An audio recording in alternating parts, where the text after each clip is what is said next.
¿Cómo han estado? Muy buenas noches. Comenzamos un nuevo capítulo de CNN Prime. En el primer día de diciembre de 2023.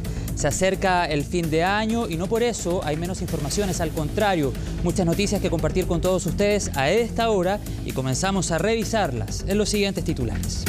Bueno, les cuento que el gobierno realizó su último consejo de gabinete del año en una semana marcada por el caso Convenios.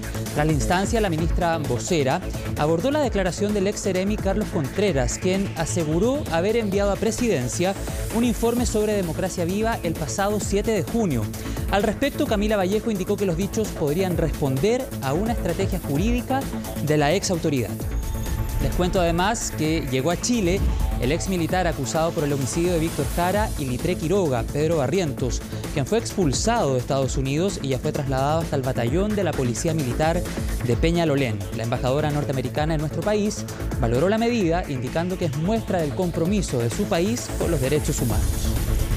Y cerca de 600 carabineros extra reforzarán la seguridad en puntos clave de la región metropolitana con motivo de las fiestas de fin de año.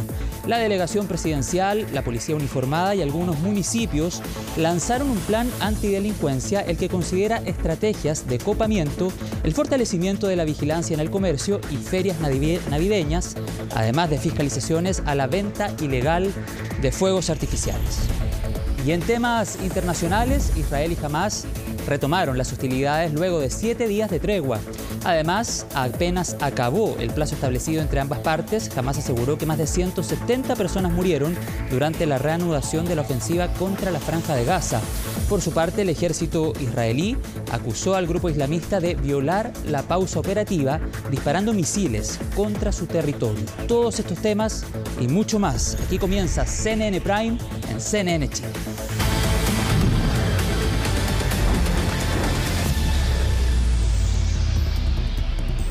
8 de la noche con 32 minutos, les cuento que cerca de 600 carabineros van a reforzar la seguridad en la región metropolitana con motivo de las fiestas de fin de año.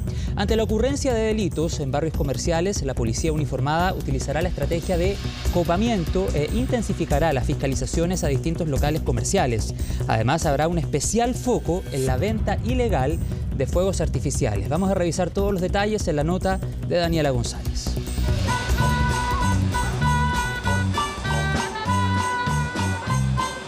Faltan pocos días para una fecha esperada por muchos. La Navidad es un fin de año de paz, pasarla bien con los nietos, la familia. Emocionante, siempre me ha gustado. Las luces, cuando adornan. Yo pienso que es un momento muy lindo para estar en familia. Me encanta.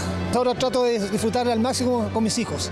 La Navidad se ha transformado en una de las celebraciones preferidas de los chilenos, pero en esta fecha de regalos y compras también aumentan los delitos y para las autoridades es fundamental prevenirlos. Por eso, desde el Ejecutivo se desplegarán para realizar fiscalizaciones a 350 locales comerciales. Carabineros va a tener más de 600 efectivos extra para poder ir a aquellos lugares donde se van a provocar mayor cantidad de riesgo, por eso se hacen matrices de riesgo y también se levanta la información necesaria para poder establecer cuáles son esos puntos.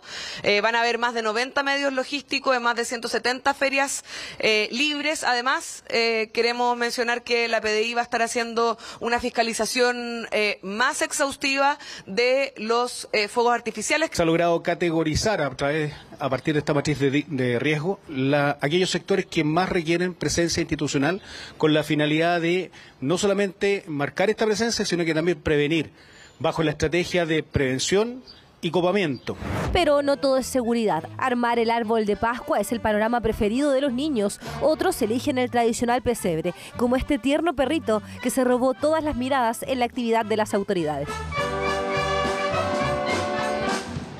Y si de árboles hablamos, pensamos inmediatamente en las luces, pero hay que tener cuidado y comprarlas en lugares establecidos para evitar emergencias. Nos interesa que todos puedan tener unas fiestas de fin de año que sean seguras, tranquilas y donde primen los recuerdos felices con nuestros seres queridos. Y es por eso que nos encontramos acompañándolo en un ejercicio de fiscalización. Pero ¿en qué debemos fijarnos al momento de comprar luces navideñas? Debe fijarse que tenga el sello SEC. Eso nos permite estar seguros en estas fiestas, que tengan un proceso por el cual nos garantice que son resistentes al calor, a los tironcitos que podemos ver en la manipulación. Hemos visto muchas imágenes en que por usar guirnaldas no certificadas, estas las dejamos prendidas en la noche muchas veces y se empieza a sobrecalentar. Se sobrecalienta el árbol y genera un incendio. Este es el famoso sello SEC, que al escanearlo nos entrega toda la información de la fabricación de las luces.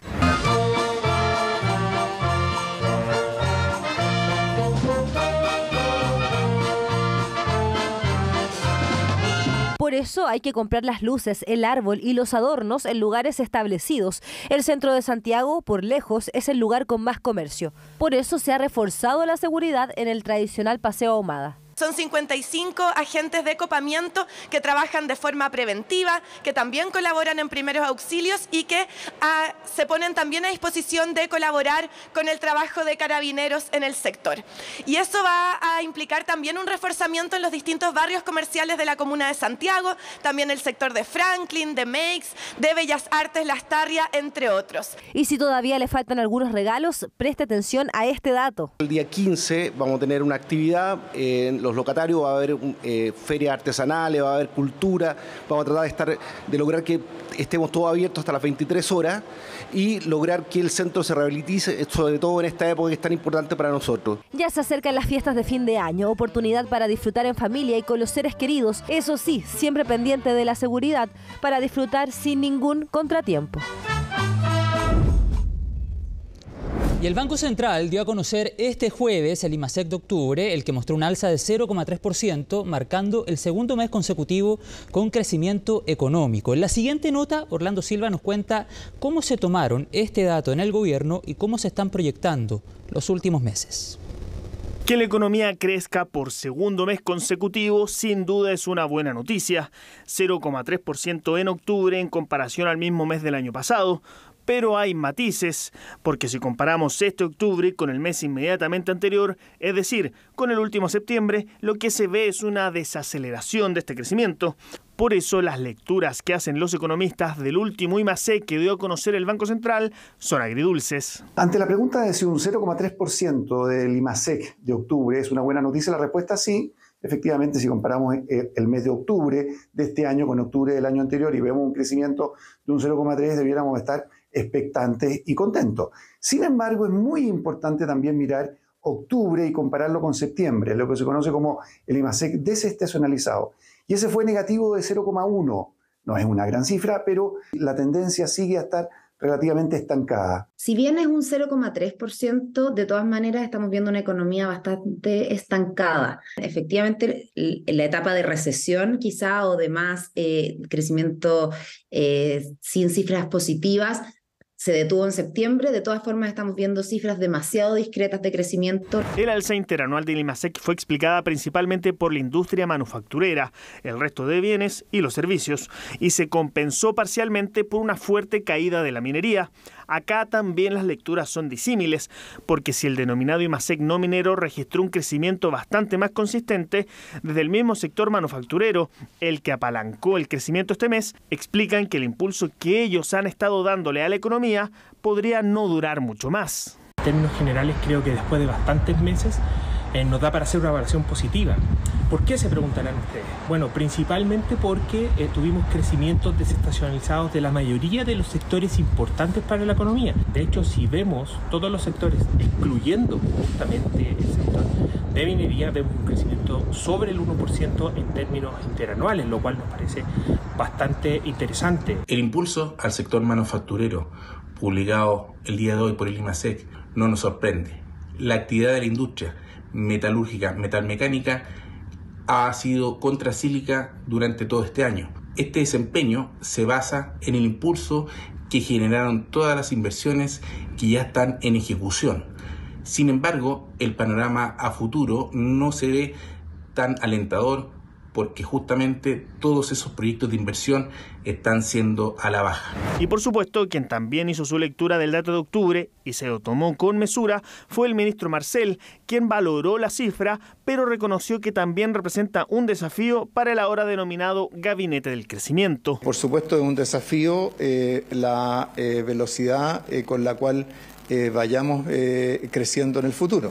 y para eso es que justamente el presidente resolvió convocar a este comité de ministros en el ámbito económico. Esto nuevamente nos deja muy cerca de tener cifras, de evitar las cifras rojas en el crecimiento de la actividad de este año. Tendríamos una variación prácticamente de cero. En este último sentido, las proyecciones son algo más similares y se acercan a la del gobierno, ya que la mayoría de los analistas proyecta que nuestro país estaría en camino a evitar un cierre de año con números negativos y el 2023 cerraría con un crecimiento nulo, es decir, 0%. Este viernes comenzaron los alegatos de clausura del juicio por la muerte del suboficial de Carabineros Eugenio Naín, quien fue asesinado en Padre Las Casas en octubre de 2020. Tanto el Ministerio Público como la defensa de Luis Tranamil presentaron sus argumentos finales en el Tribunal Oral en lo Penal de Temuco. El juicio oral partió el 17 de octubre de este año y en él la Fiscalía imputa al comunero mapuche los delitos de homicidio consumado de carabinero en servicio, doble homicidio frustrado y porte ilegal de arma de fuego.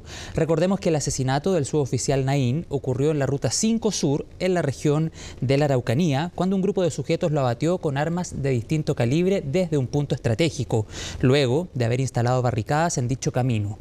La audiencia continuará el próximo lunes 4 de diciembre y mientras el Ministerio Público ahonda respecto a las principales pruebas que inculparían a Tranamil, la defensa argumenta que existe un juicio sesgado. Escuchemos. Esto no fue azaroso. Esto requirió de una organización, una planificación, jurídicamente un concierto previo. ¿De dónde extraemos esta conclusión que lanzamos al comienzo de esta intervención? De los siguientes elementos que hemos dividido de la siguiente forma, su señoría. Lugares escogidos estratégicamente, actividades conexas, hechos relacionados con los delitos específicamente, tenemos esta manifestación de voluntad y por lo tanto estimamos que no queda duda o no debiese quedar ningún tipo de duda que aquí estos delitos que estimamos acreditados fueron planificados, fueron coordinados, fueron concertados previamente. La descripción de los hechos, tal y como lo dijimos al principio de este juicio, ha sido difusa. A mi representado nunca se le ha dicho claramente cuál fue la actividad que él desplegó. En la prueba que aquí hemos dado cuenta,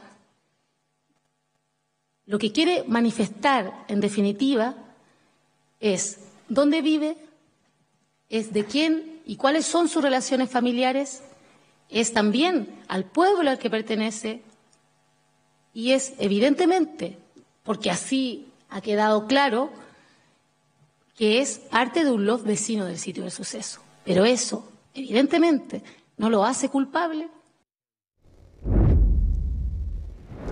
2 trabajadores muertos y un tercero en riesgo vital dejó un incendio ocurrido este viernes en el polígono de tiro de Carabineros, ubicado en Cerrillos. Según información preliminar de bomberos, el siniestro habría comenzado en un sector en donde se realizan labores de soldadura de una empresa externa, donde una chispa generó la emergencia.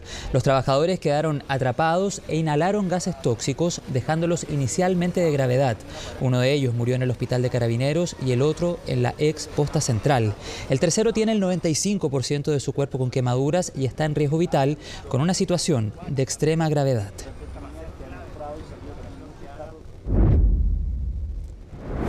Bueno, ya a esta hora de la noche visitamos cnnchile.com. Ahí está el titular: Bupa cierra recintos médicos en el marco de la crisis en la industria de salud. El grupo inglés Bupa, controlador de varias clínicas y de la ISAPRE Cruz Blanca, decidió cerrar Bupa Sport, centro médico especializado en medicina deportiva, y Sonorat, que agrupaba a varios centros de imagenología y laboratorio.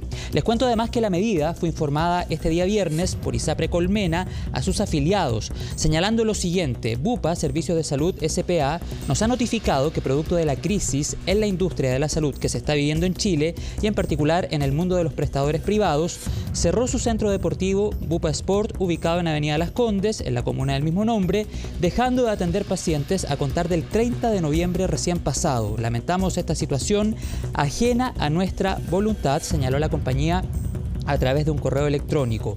En otro correo, Colmena informó que Sonorrat nos ha notificado, dicen ellos, que producto de la crisis en la industria de la salud que se está viviendo en Chile y en particular en el mundo de los prestadores privados, cerró todos sus centros de atención, Sonorrat Alameda, Irarrázaval, Maipú, La Florida y Viña del Mar, dejando de atender pacientes a contar del próximo 30 de noviembre recién pasado, es decir, del día de ayer, es decir, ya sucedió este cierre. Lamentamos esta situación ajena a nuestra voluntad, señalan entonces en este comunicado. 8 de la noche con 45 minutos, vamos a la franja electoral, ya estamos de vuelta con más informaciones en CNN Prime.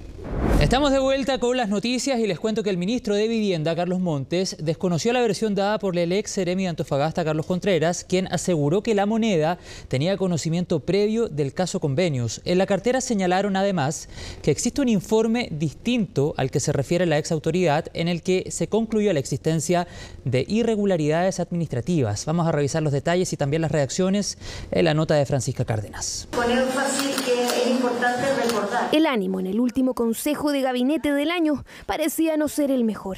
Instancia que estuvo marcada por el caso Convenios y el allanamiento de este jueves a las dependencias del Minbo, además de la versión del ex seremi de la cartera en Antofagasta, Carlos Contreras, quien desmintió al gobierno.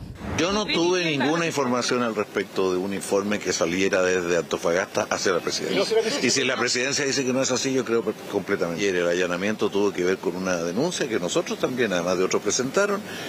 Nosotros entregamos toda la información. Efectivamente hubo un oficio que se enredó en el camino, pero que ya hoy día lo repartí. Y quiero decirle a ustedes que ese oficio que no se respondió era la historia laboral dentro del ministerio del señor Bastidas. Eso era todo. La exautoridad aseguró que Presidencia estaba al tanto de los convenios suscritos con Democracia Viva previo a explotar el caso, contrario a la versión del jefe de asesores Miguel Crispi, quien dijo haberse enterado de un rumor el 7 de junio pasado, mientras que el ministro Montes habría sabido del caso el 7 de junio. Aquí hay una persona que está imputada, que tiene probablemente una estrategia jurídica y por lo tanto no sacamos nada a esta altura de entrar en dimes y diretes, declaraciones cruzadas o especulaciones. Ustedes saben que esto más está en la justicia. Nada que ocultar, asegura con firmeza el abogado de Crispi, y que su representado declarará si lo cita la Fiscalía. Postura que también respaldó La Moneda. El jefe de asesores expuso durante 3 horas, además ante el Congreso Nacional, toda la información que sucedió, ¿no?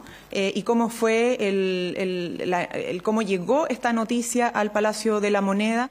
Uno de los querellantes del caso solicitó al Ministerio Público oficiar a Presidencia para conocer los oficios recibidos de la Seremi de Vivienda y Urbanismo de Antofagasta durante este año, incluyendo los reservados. Hemos solicitado que el Ministerio Público oficie a la Presidencia de la República a objeto que ésta remita todos los oficios que ha recibido, ya sea de carácter reservado o no, de parte de la Seremía de Vivienda y Urbanismo de Antofagasta el año 2023.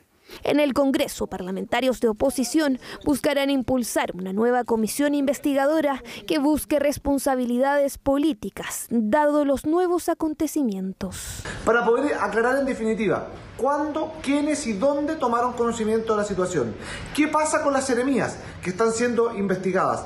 ¿Qué ocurre con los allanamientos que está realizando en este momento la Fiscalía? El Congreso Nacional no es un tribunal. El Congreso Nacional lo que hace es juicios políticos y acá hubo una comisión investigadora que llegó a ciertas conclusiones. A mí me parece que es importante de todas maneras que todo lo que se tenga que investigar se investigue. Instancia que podría generarse tras el plebiscito, ya que primero deberá votarse en la Cámara el informe con las conclusiones de la primera comisión que determinó reprochable inobservancia del ministro Montes. Y con los dichos del señor Contreras, que está siendo formalizado por la justicia y que está dando su testimonio a la justicia, obviamente era poco creíble lo que dijo Miguel Crispi y creo que tiene que renunciar del segundo piso porque en realidad aquí los hechos hablan por sí solos. Yo no me cierro a esa posibilidad en la medida que sea esta vez un trabajo serio y donde la derecha también se abra a investigar los casos de corrupción por convenios de fundaciones que se dieron bajo el gobierno del expresidente Sebastián Piñera. Desde el MIMBU aseguraron que el jefe de Departamento de Asentamientos Precarios, Ricardo Trincado, remitió un informe a la subsecretaría donde concluyó que existen irregularidades administrativas que están siendo abordadas desde la región. Lo decíamos en los titulares, el ex militar acusado por el asesinato de Víctor Jara, Pedro Barrientos, llegó a nuestro país luego de ser deportado desde Estados Unidos. Estamos en contacto con el periodista Raúl Gamboni para conocer todos los detalles a esta hora de la noche. ¿Cómo has estado, Raúl? ¿Qué tal? Hola, buenas noches. Bueno, hemos tenido una jornada bastante inquieta porque aquí se produjo una suerte de conmoción por la gente que no sabía específicamente qué es lo que estaba ocurriendo. Los vecinos comenzaron a observar movimientos cerca de este campo militar de Peñalolén, donde a esta hora está Pedro Barrientos encarando al ministro Guillermo de la Barra, que está a cargo de la investigación del caso Víctor Jara. Él ha llegado en el transcurso de la jornada en un vuelo comercial desde Miami, escoltado por agentes americanos de una agencia especializada que se llama Homeland Security. Esta agencia está dedicada justamente a colaborar en lo que es la captura de criminales de guerra y también todo lo que tiene que ver con la seguridad interna de los Estados Unidos. Es un organismo que surge después de los atentados del 11 de septiembre del 2001 y esa agencia es la que trabajó directamente con la policía de investigaciones que tenía en la mira a Pedro Barrientos desde hace mucho tiempo, ya que recordemos que el año 2013 se presentó una solicitud de extradición para que pudiera comparecer ante los tribunales por su eventual responsabilidad en la muerte de Víctor Jara y Litre Quiroga, hechos ocurridos en 1973 en el Estadio Chile. Esa situación tiene bastantes aristas interesantes que vamos a analizar en un momento, pero también tenemos algunas imágenes con respecto a lo que fue el abordaje del avión comercial allá en Miami de Pedro Barrientos, donde se le puede observar con los agentes estadounidenses que van abordando este avión que tardó 8 horas y 30 minutos en llegar hasta nuestro país. Recordemos que todo esto estaba esperado para horas de la mañana, sin embargo hubo una cancelación del vuelo y se tuvo que reprogramar todo el operativo que había sido previsto por las autoridades chilenas en coordinación con el ejército y también con las agencias americanas. El helicóptero finalmente lo abordó Pedro Barrientos una vez que estuvo en el aeropuerto Comodoro Arturo Merino Benítez, se trasladó con el personal de la PDI, quedando en custodia ya de los chilenos para responder por esta acusación que pesa sobre él por la muerte de Víctor Jara.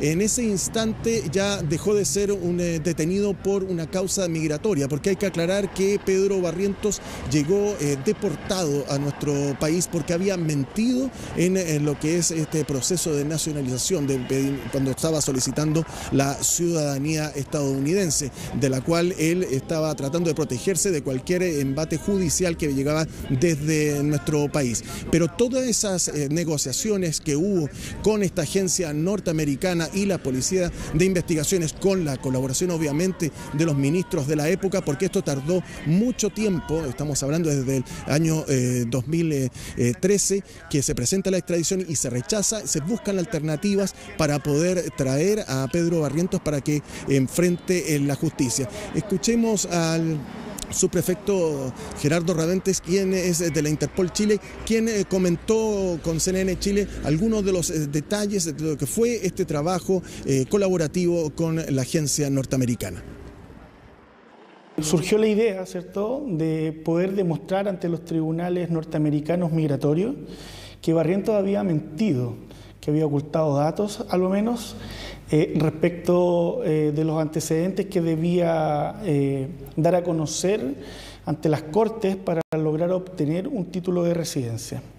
Y me refiero a dos situaciones puntuales. La primera es que mantenía antecedentes penales por el delito de manejo en estado de ebriedad con resultado de lesiones leves en el norte del país en el año 87. Él omitió ese antecedente ante los tribunales norteamericanos y evidentemente omitió, ¿cierto?, el delito por el cual finalmente hoy también lo estamos haciendo comparecer en la Corte, que es su participación en el homicidio de Víctor Jara Martínez y Litre Quiroga Carvajal. ¿Todo esto ocurre cuando él está solicitando la nacionalidad? Claro, ellos tienen varios estados antes de llegar a la nacionalidad, estaba en el último, cuando nosotros comenzamos a tener comunicación fluida con este departamento. De esa forma ellos pudieron solicitarnos a nosotros las piezas específicas del proceso que les permitieran a ellos esgrimir ante tribunales norteamericanos las pruebas suficientes para que a lo menos se le abriera un juicio migratorio a Barrientos. Y la sentencia final fue que efectivamente eran atendibles los argumentos esgrimidos por la PDI y al señor Barrientos se le termina por desnaturalizar y se le otorgan 60 días de plazo para que él presente algún tipo de recurso. Él no presenta ningún tipo de recurso y a contar desde ese momento el magistrado norteamericano lo cita a una audiencia a la que él no comparece, por lo tanto se dicta una orden de detención en su contra. Y esa orden de detención es ingresada a los sistemas informáticos norteamericanos y es así como en un control carretero se logra determinar su presencia y se le pone bajo custodia. Y así fue como finalmente, por casualidad, con un control que son rutinarios en Estados Unidos, específicamente en el estado de Florida, en Tampa, es detectada una orden de detención pendiente que tiene Pedro Barrientos y es detenido. Es detenido por infringir la ley migratoria, por no haberse presentado a los tribunales migratorios y resolver su situación. Ante esto, más los antecedentes sobre lo que se estaba investigando aquí en Chile, se decide finalmente deportarlo en un avión rumbo a nuestro país para que responda por estas acusaciones. Y en ese intertanto se hace todo este operativo que finalmente ha terminado acá en el comando de Peñalolén, donde se encuentra el batallón de la Policía Militar, quienes tienen ahora precisamente la responsabilidad de resguardar y mantener la prisión preventiva de Pedro Barrientos, mientras a esta hora todavía sigue el ministro de la causa, Guillermo de la Barra, notificando y probablemente coordinando algunos de los primeros careos o diligencias que se van a realizar, porque lo que ocurre aquí es que él comienza un procesamiento por su eventual participación en el homicidio de Víctor Jara y Litre Quiroga. Es el procesamiento antiguo, no es lo que estábamos acostumbrados en último tiempo con la reforma procesal. Ahora viene un periodo bastante largo de diligencias para poder determinar su participación. Pero este operativo también significó un desafío para la policía, ya que habían dificultades por la hora peak, habían cierto temor por lo controversial que es la figura de Pedro Barrientos, quien recordemos el año 1990 se fue a Estados Unidos, antes incluso que fuera requerido por la justicia aquí en nuestro país, después de un mes de asumida lo que es la democracia en nuestro país. Pero revisemos cómo fueron los antecedentes que manejó la policía para tomar una decisión en torno a este operativo que incluyó un vuelo en helicóptero desde el aeropuerto con el subprefecto Raventes. Pero básicamente se enmarca dentro de cualquier procedimiento que nosotros realizamos, donde somos el brazo articulado de la justicia para poner a disposición de los tribunales a una persona que debe enfrentar un proceso judicial. Hay una coordinación que se realiza con el Ejército de Chile, evidentemente con la autoridad judicial y con las agencias norteamericanas y también con las distintas unidades de la Policía de Investigaciones de Chile que en esta oportunidad se articulan para dar éxito a este operativo. Pero creo que cada vez es mucho más fácil entender cómo se realizan estos operativos, cada vez son más habituales.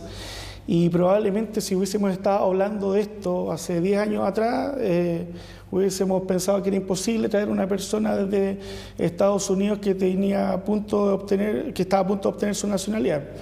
pero en términos materiales es básicamente un operativo como cualquier otro que nosotros hayamos realizado antes. En el ámbito de las opiniones, la policía no tiene mucho que decir. La policía actúa conforme a derecho. Y Barrientos es un ex militar al momento de ocurridos los hechos y tiene la prerrogativa de ser detenido en un recinto militar hasta que el juez lo estime conveniente en términos legales.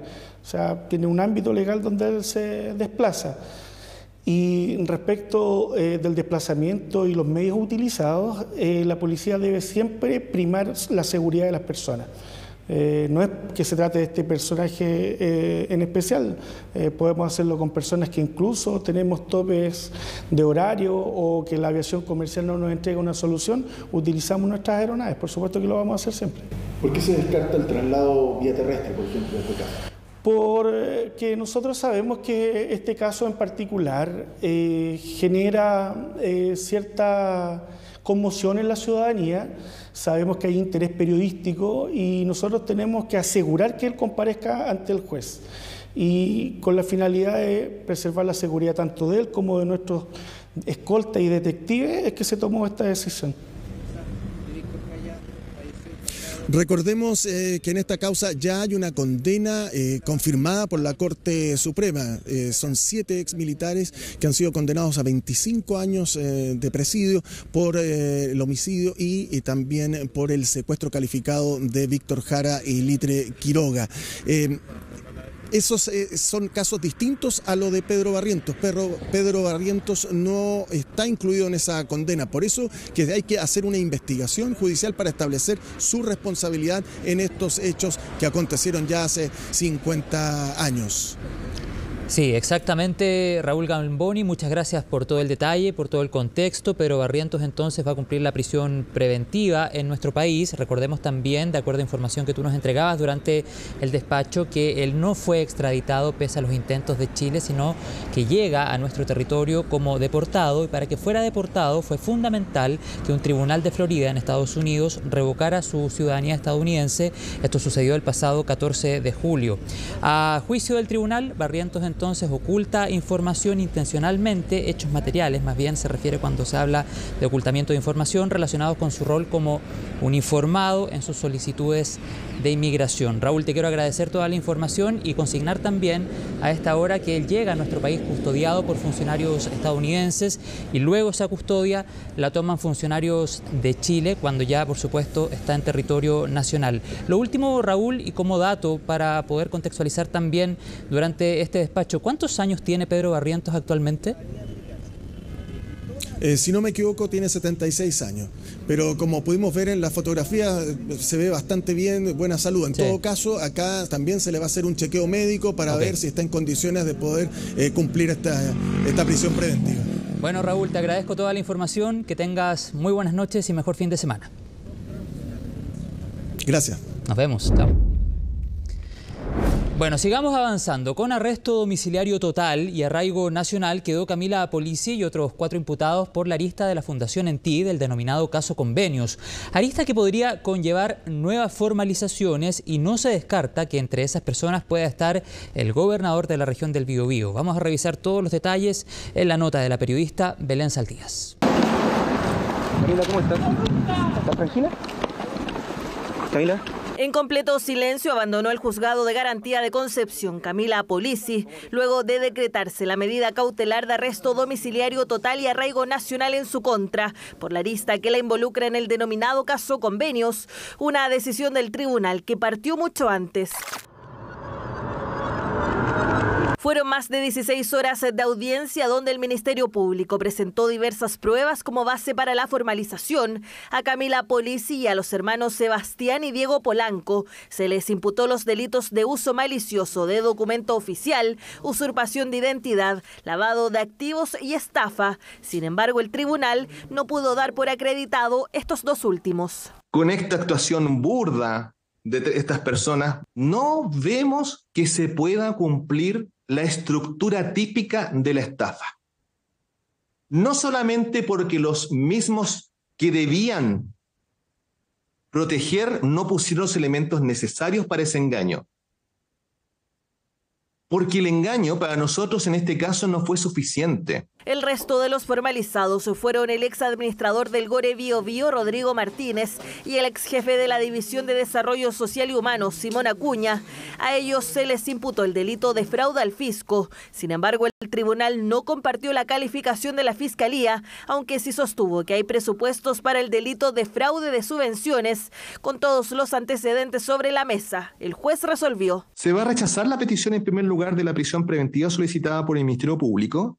Y en su lugar se van a decretar como medidas cautelares, arresto domiciliario total. Se oficiará al Departamento de Extranjería de la Policía de Investigaciones para el 155 letra D, que es prohibición de salir del país, conocido como arraigo. Decisión que no dejó contento a todos los intervinientes, pese a que esta medida es la segunda más gravosa luego de la prisión preventiva, por lo que la Fiscalía apeló de manera verbal a la resolución del tribunal, mientras las defensas apuntaron a la inadmisibilidad de este recurso. Las razones en las que fundo mi recurso de apelación son, en primer lugar y fundamentalmente, pido se tenga por reproducido por completo en toda su extensión las alegaciones que el Ministerio Público vertió durante varias horas, ¿no es cierto?, este día.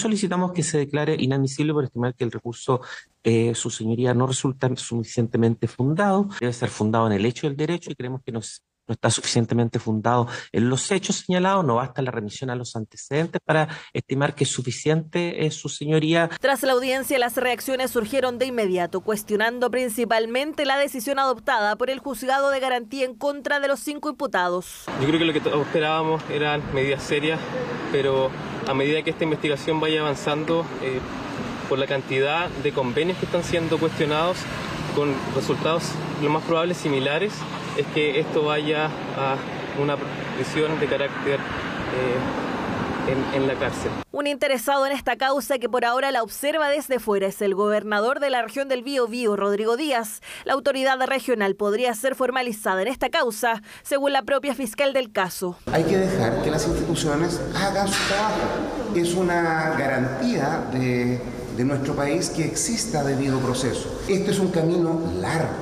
va a durar varios meses más. Lamentablemente tenemos que vivir esta situación, pero va a durar varios meses más. La certeza que tiene que tener la opinión pública respecto de cómo se está analizando esto es que se está actuando. Una arista que no termina aquí, puesto que ya se adelantó que próximamente podrían ser formalizados la encargada de la Unidad de Participación Ciudadana del Gore Biobío, Tamara Vidal, el representante de la OTEC Frumisal Limitada, Matías Godoy, y el dueño de la consultora Ecos, Eduardo Quesada. Y ante la seguidilla de delitos ocurridos en su comuna, el alcalde de La Reina decidió declarar un estado de emergencia comunal. Una de las medidas más controversiales es el de formar brigadas de vecinos que ayuden a enfrentar estos hechos. Colomba Eicholz nos cuenta más detalles de esta propuesta en la siguiente nota. Fue la tarde del miércoles cuando en la calle Julio Montebruno, comuna de La Reina, una madre llegaba junto a su hija de 13 años hasta su hogar, siendo abordada por al menos 4 delincuentes armados que lograron arrebatarle el auto. Esto es solo uno de los delitos que han levantado las alertas en la comuna. El hecho de mayor connotación pública ocurrió la noche del miércoles 22 de noviembre, cuando un vecino le disparó a las afueras de su casa a un grupo de delincuentes que habían ingresado a una vivienda para delinquir, dándole muerte a uno de ellos. Todos hechos que llevaron al alcalde de la comuna a declararse en estado de emergencia comunal. Nosotros vamos a empezar inmediatamente a construir un centro de atención integral y eso le va a dar, por supuesto, más seguridad a los vecinos porque eso es seguridad 24/7. Sin embargo, hemos estado también desarrollando otra estrategia. Estamos con el proyecto de vigilantes civiles municipales que básicamente consiste en reclutar a varios vecinos del sector para hacer un monitoreo permanente del sector, del territorio, ir identificando algunas vulnerabilidades. La medida extraordinaria pretende ofrecer un incentivo económico a los vecinos que participen en la vigilancia del sector, además de una capacitación para que puedan resguardar las calles donde viven, en comunicación con el municipio y carabineros. Sin embargo, el proyecto piloto generó controversia en el Consejo Municipal de la comuna y en otros jefes comunales. Me sorprende y me preocupa que el alcalde Palacios esté haciendo una invitación a privados, vecinos y vecinas para que se hagan cargo de labores de seguridad en nuestra comuna sin que se tenga claridad sobre su equipamiento, sobre su entrenamiento. dando paso con ello a posibles futuras desgracias de nuestra comunidad. Si bien la organización comunitaria es sumamente importante, nos parece que es complejo pedirle a los vecinos que suplan el rol que le corresponde a los organismos que tienen que resguardar la seguridad, porque es peligroso. Los vigilantes civiles municipales, que hasta el momento serían 20 y se identificarían con insignias y uniformes de la comuna, tampoco convencieron a las autoridades de gobierno. Siempre los municipios, en el marco de las discusiones y las decisiones legítimas que toman en torno al presupuesto municipal, su consejo municipal puede destinar recursos a las tareas que considera prioritarias. Sí quiero ser bastante preciso que las labores de seguridad las tienen que hacer personas que están preparadas para las labores de seguridad. Creo que no es pertinente entregar labores de seguridad a personas que no están formadas para aquello y menos a ciudadanos. Para poder establecer políticas públicas necesitamos poder estudiarlas bien, precisamente para lo que menciona la alcaldesa, poder tomar decisiones que quizás no suenen lo más grandilocuente del mundo, pero sí sean efectivas y no pongan en riesgo a las personas. Desde el Ejecutivo insisten en que la vía adecuada es reforzar en mejores recursos para carabineros, PDI y los cuerpos de seguridad entrenados de los municipios, como también la coordinación y potenciamiento de los planes en curso. Ya anunciábamos esta estrategia, nueva estrategia para el Plan Calles Sin Violencia, que va a significar equipos, y ya está significando equipos policiales que van a hacer intervenciones focalizadas en territorios para justamente detener a aquellas personas que tienen alto riesgo de criminalidad o de indicios delictuales. Las opiniones de quienes viven en La Reina están divididas frente a esta materia, pero aseguran de igual manera que la inseguridad ha escalado notoriamente en la comuna. Obviamente ha ido subiendo el nivel de delincuencia. Es un fenómeno lamentablemente que se está dando. No conviene generar escuadrones, ¿no? De personas que no están preparadas para enfrentar la delincuencia y pensar que van a querer hacer justicia por sus propias manos. Me parece algo aberrante, de verdad aberrante. Yo no sé, las policías, los gobiernos, en el fondo no han hecho nada de nada. Si ese es el grave problema, que no se hace lo que debería. Yo creo que todo el mundo tiene que participar en este cuento, o sea, si no nos sobrepasan, o sea, si no nos ayudamos unos a otros. Yo siempre ando con el temor que me pueda pasar algo. Entonces, para evitar eso de cómo está la cosa, está tan mala la delincuencia, que tú no andas tranquila en ninguna parte, esto es global, o sea, nivel país, que la delincuencia se escapó de las manos. La percepción de inseguridad, según la última encuesta de USC, está en 90,6%. Además, según Clapes, los costos totales de la delincuencia se duplicaron en 10 años y son los privados quienes han sido los más perjudicados. El alcalde Palacios defiende su idea pese a los cuestionamientos y que debiera iniciarse pronto, aunque aún sin plazos exactos. En otro tema, cada 1 de diciembre se conmemora el Día Mundial de la Lucha contra el VIH y por ello se han realizado operativos para prevenir y detectar estos casos. ¿Cuál es el panorama en Chile y cómo se está tratando? Natalia Muñoz nos cuenta toda la información en la siguiente nota. Más de 83.000 personas viven con el virus de la inmunodeficiencia humana en nuestro país. El 70% de ellos tiene entre 20 y 39 años. Se diagnostica anualmente una tasa de 25 casos cada 100.000 personas. Un panorama no muy alentador, ya que en los últimos 12 años Chile ha registrado un incremento de cerca del 60% de nuevos casos. Aquí lo preocupante es que tenemos más de 20.000 personas que no están recibiendo tratamiento y eso es preocupante porque en primer lugar hay personas que están diagnosticadas y la enfermedad va avanzando y por otro lado esas personas y las que no desconocen su diagnóstico particularmente van transmitiendo el virus a otras personas. Todavía tenemos un arrastre enorme en temas de prevención, sobre todo con los jóvenes. Chile tiene anualmente 5.000 casos nuevos, entonces estamos llegando tarde. Y es una responsabilidad tanto del Estado de Chile, pero también del mundo de las organizaciones, de la sociedad civil. Entonces creo que en ese sentido este día nos debe llamar a reflexionar de qué estamos haciendo. El VIH se puede adquirir a través del contacto sexual sin protección con una persona infectada infectada. También al compartir agujas o a través de una madre que está infectada y le transmite la enfermedad a su guagua. De acuerdo a la Organización Mundial de la Salud, este virus continúa siendo uno de los mayores problemas para la salud pública mundial. La buena noticia es que existe un tratamiento para el VIH antes de que la enfermedad avance a SIDA. Fue a los 27 cuando me di cuenta que vivía con VIH. Me dio un resfrío, el doctor me dijo es sinusitis y después me hice un test, me salió reactivo y pensé que me iba a morir, la verdad. Pero hoy Gonzalo, a sus 33 años, tiene una vida completamente normal gracias a la detección precoz y el tratamiento antirretroviral. Hoy en día, y hace 3 años que creé mi organización, yo siempre les digo a los cabros como todos los días que tú te tomáis la pastilla es una reafirmación de que quieres vivir.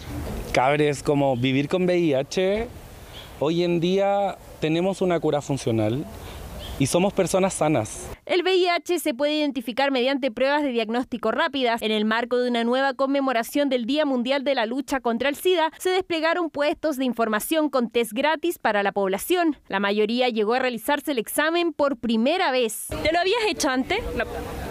Yo creo que es por desinformación, pero encuentro muy bacán que se ubiquen en espacios, por ejemplo, abiertos a la comunidad. Primera vez. No dolió. Es como cuando un diabético se toma el azúcar con su lanceta, es lo mismo. Mi edad es 55 años. Es primera vez que me hago este examen. Nunca antes. Hicimos la prueba, nos realizamos el test rápido, un examen que permite la detección de anticuerpos de VIH. Se mide a través de una pequeña punción en el dedo para obtener gotas de sangre. Es rápido, indoloro y en 15 minutos está el resultado. Hemos aumentado post pandemia el número de test que se están tomando en nuestro país. Hemos llegado a más de 1.500.000 test en forma anual en el año 2022. Yo creo que es importante tomar conciencia. Tenemos campañas comunicacionales que nos ayudan. Tenemos que trabajar en todo lo que es estigma, antidiscriminación.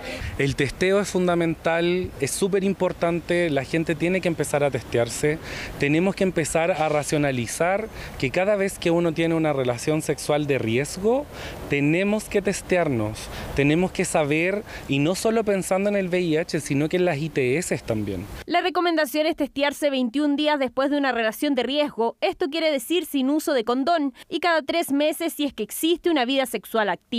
Chile aún está al debe y aún falta para la meta de ONU-SIDA de llegar sin esta enfermedad a 2030.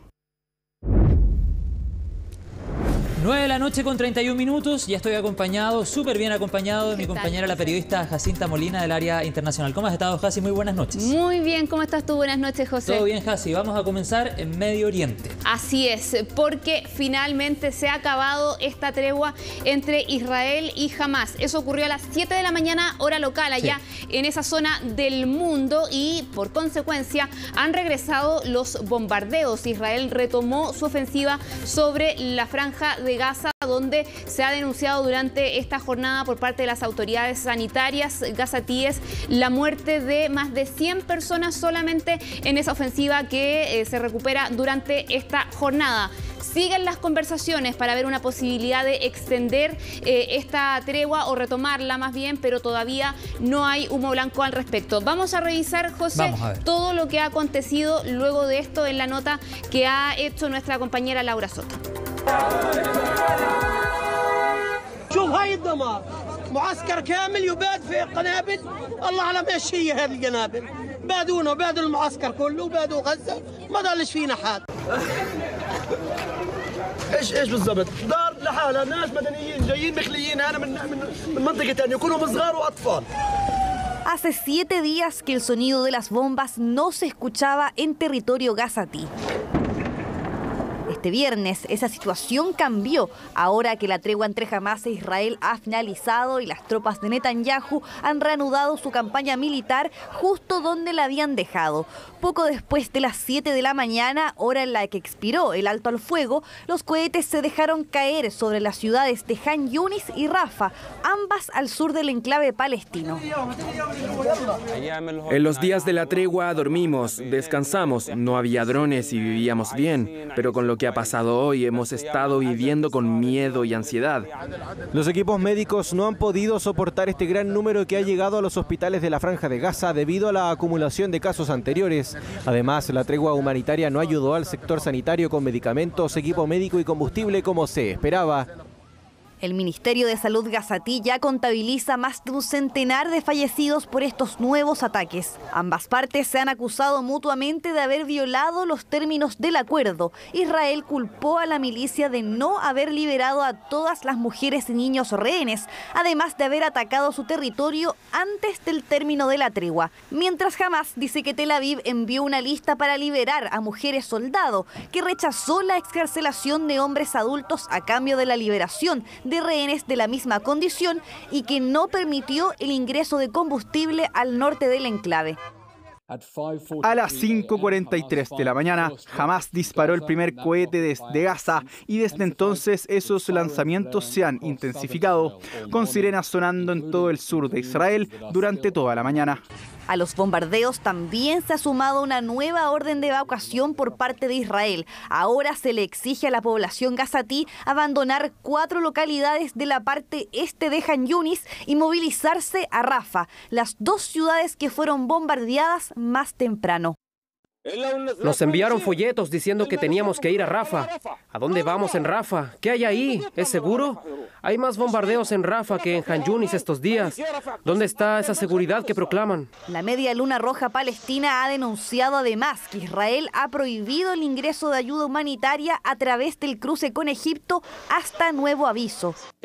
La continuidad de la entrega de suministros básicos a Gaza es ahora una incertidumbre por la reanudación de las hostilidades. Estamos preocupados porque, como hemos estado diciendo, ningún lugar es seguro en Gaza. Dejé claro que tras la pausa era imperativo que Israel estableciera protecciones claras para los civiles y para mantener la ayuda humanitaria en el futuro. También es importante entender por qué la pausa llegó a su fin. Llegó a su fin por culpa de Hamás. Estados Unidos, Qatar y Egipto continúan trabajando para alcanzar un nuevo acuerdo de tregua, aunque por el momento todo queda en incertidumbre, mientras se calcula que 137 rehenes aún permanecen en la Franja de Gaza. En tanto, los ataques cruzados entre la milicia libanesa Hezbollah e Israel también se reanudaron, a la vez que el periódico The New York Times citó un documento que indica que Tel Aviv habría estado al tanto del plan de Hamás hace más de un año, pero que los funcionarios militares y de inteligencia no le habrían tomado el peso en su momento. No está claro, eso sí, si Netanyahu u otros líderes políticos habrían visto este informe. Eso entonces con esta guerra, estos combates y también esta ofensiva israelí que se retoma sobre la Franja de Gaza. De hecho, ahora se informa en medios israelíes que el ejército de ese país habría alcanzado objetivos de Hamás sobre este enclave palestino. Y hay que mencionar también que, claro, acá nos referimos a la situación sobre Gaza, pero en los últimos días, sobre todo mientras se mantenía esta tregua, se vio que recrudecía la violencia en Cisjordania. Sí.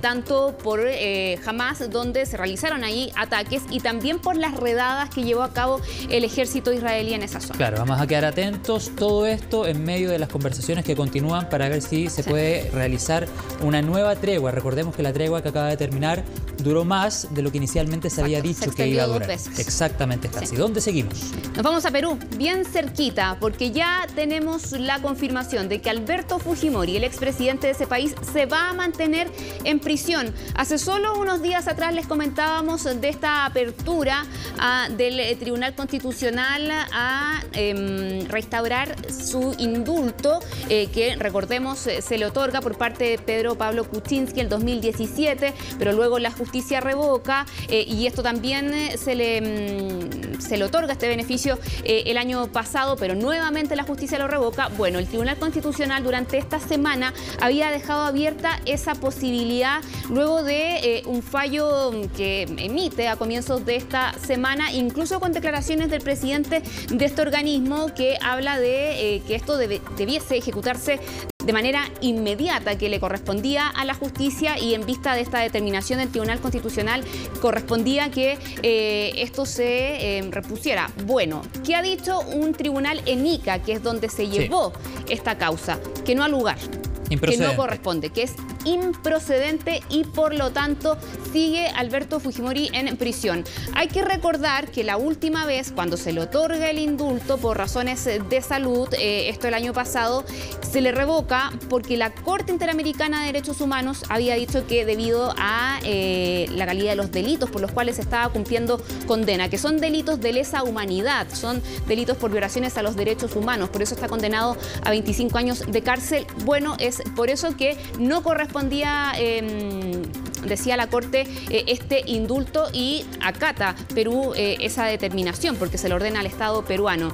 Y bueno, ahora entonces este tribunal en Ica ha dicho que todo se mantiene tal cual, no hay reposición del indulto y por lo tanto Alberto Fujimori sigue en prisión. Claro, cuando hablamos de delitos de lesa humanidad, para ser concreto, se habla de la matanza de 25 personas. Exactamente, sí, claro.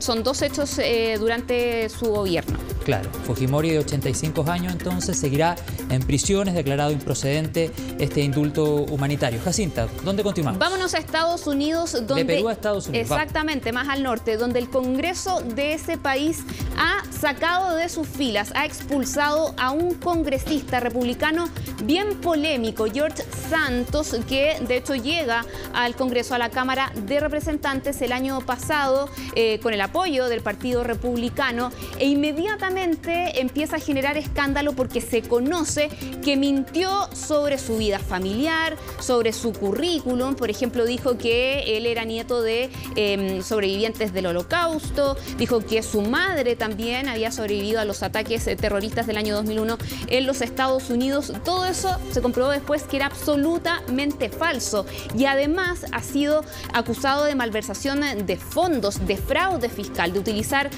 recursos económicos que fueron donados a su campaña como legislador para fines personales, entre ellos, por ejemplo, realizarse operaciones con Botox. También se le acusa de falsificar identidad, de robo con tarjeta de crédito, parte de esta lista larga de escándalos y acusaciones que ha enfrentado desde que llega a la Cámara de Representantes y que se sella con esta situación, que por más de 300 votos es la Cámara de Representantes la que decide entonces expulsarlo, y con el voto de más de 100 congresistas republicanos de su partido. Sí, claro. Es la 6ª vez que esto ocurre en la Cámara de Representantes en el Congreso. Eso te iba a preguntar, ¿qué tan frecuente es un proceso de estas características? Tú nos decías la 6ª vez en la historia. En la historia, en los 230 años del Congreso de Estados Unidos. Imagínate, Jacinta, un hecho casi inédito que por supuesto ha marcado la pauta a nivel internacional y por supuesto también en Estados Unidos. Vamos ahora con el rey Carlos. Exactamente, a ver. Y su corbata, ¿no? Sí, ha sido una jornada, una semana bastante polémica para la monarquía, con revelaciones y acusaciones de supuestos dichos racistas para algunos integrantes, incluso el monarca. Pero vamos a hablar en particular de este atuendo, esta vestimenta que ocupa en su intervención en la COP28, que tiene banderas griegas. ¿Por qué nos importa que esté ocupando una corbata, con banderas griegas? Y el pañuelo también en los colores, ¿eh? Exactamente, porque en este mismo bloque internacional, hace unos días atrás les comentábamos de la tensión diplomática que existía entre Reino Unido y Grecia, porque el primer ministro de este último país viajó a Londres, tenía una reunión programada con Rishi Sunak, el premier británico, donde ya había dicho en entrevistas que le iba a pedir a Sunak la devolución de los mármoles del Partenón, que están en el Museo Británico, algo que a lo cual el gobierno británico se ha negado. De hecho, se adelantó. También, y se adelantó también en esta oportunidad. De hecho, la molestia de Sunak que fue tal que canceló esa reunión. Le molestó a Downing Street, el número 10 de Downing Street, que esto se publicara en los medios de comunicación, que el premier griego hiciera esa petición públicamente en entrevistas antes de ese encuentro con Sunak. Y por lo tanto, el hecho que el rey Carlos III haya aparecido con esta corbata con banderas griegas fue interpretado como una señal de apoyo a la causa griega, principalmente en los medios de ese país. Ahora, hay algunos británicos que dicen, ojo, el papá de Carlos fue príncipe de Grecia, así que a lo mejor por eso la corbata. No nos olvidemos de ese importante detalle. Ahora, los monarcas tienen, sobre todo en el Reino Unido, tienen esta tradición de ser neutrales. Isabel II mantenía eso, Carlos, cuando fue príncipe, no, se notaba, digamos, hacía ver también su parecer en términos políticos, exactamente. Pero no deja de llamar la atención que en una instancia de este tipo, con la cantidad de focos que tiene en su participación en la COP28 y en medio de esa polémica que fue titular todos los días en el Reino Unido, exactamente. Así que esa famosa neutralidad política de los monarcas acá no corre, al menos a través de la corbata no corre, y además tú decías días súper polémicos para la realeza, también puede ser interpretado como una manera de desviar la atención en medio de días súper polémicos y con muchas críticas también. Exacto, con este libro o la traducción de este libro que en tiendas neerlandesas lo acusa a él y a Kate de supuestamente haber manifestado preocupaciones por el color de piel de el hijo mayor de... Tremenda trayectoria la de los tres. Llegamos hasta acá con las noticias. Muchas gracias por haber estado en la sintonía. Invitación completamente abierta a seguir en CNN Chile. Ya viene CNN Tiempo con Daniela González y posteriormente Viviana Encina y un nuevo capítulo de CNN Magazine. Viernes 1 de diciembre, así estuvo nuestro país y el mundo. Somos CNN Chile. Que tengan buenas noches.